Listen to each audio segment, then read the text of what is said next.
When I hear the word frack, my mind immediately goes to a special time and place that I'm sure a lot of you share, when we wondered if life here began out there, of silver robots with a glowing red eye and some awesome ships that fought in the sky. But that's where the nerds remember in their flashback. My mind goes to Sheba, my first crush, Jack. Ow! Fly, white, shoot! I think what's happening. Propaganda.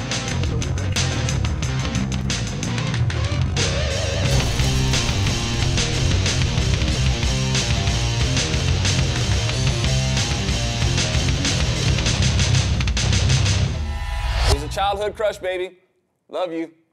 Man, I had it bad for Sheba. I remember watching the episode where the devil came as Count Iblis and tried to seduce Sheba. I was like, man, you better get your hands off my woman, Count Iblis. But anyway, enough of my fracking flashbacking. Let's examine the term frack in the context of fracturing, instead of as an alternative word for that nasty one that starts with F and often ends with U. Fracking is a supposedly evil method of mankind stripping butt naked and taking turns fracking Mother Earth and then bathing in her oil blood. Just kidding. Hydraulic fracturing involves the use of water pressure to create fractures in rock that allows the oil and natural gas it contains to escape and flow out where they're designated. The documentary movie FrackNation is going to show y'all how people will try to accuse the fracking process of making people's water flammable, even though the water was flammable before fracking was ever a process in their area. It's like Greenie Weenie saying that humans are going to be responsible for the next ice age, even though the Earth has already gone through an ice age and humans weren't even around to have anything to do with it. The movie's gonna show you how the green movement totally dupes people. For example, putting up this facade of how their green cars are so Earth-friendly. But they don't show you the toxic process involved in making things like the batteries. But they're not made in America for you to see. They're made in places like China. The green industry's got y'all thinking that the electricity to charge their electric cars come from generators powered by magic Mother Earth farts. Wrong. It still takes fossil fuels to generate the electricity for even your so-called all-electric vehicles. And fossil fuels are far less toxic than the rare earth materials needed to create the battery cells for your so-called earth-friendly cars. I highly recommend FrackNation, made by Philip McAleer, Anna McElhenney, and Magdalena Seguida.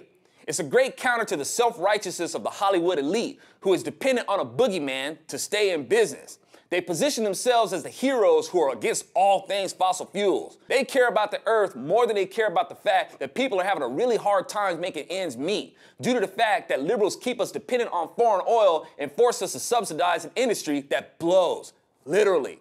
Can I remind y'all that fossil fuel is going to pretty much perform the same way anywhere there's air? Wind power doesn't, because the wind doesn't blow the same way everywhere. In order to even generate a halfway decent amount of electricity, it takes tens of thousands of acres of windmills to do it. But why listen to the truth displayed in movies like FrackNation when there's movies like Gasland starring Matt Damon, Captain Planet himself?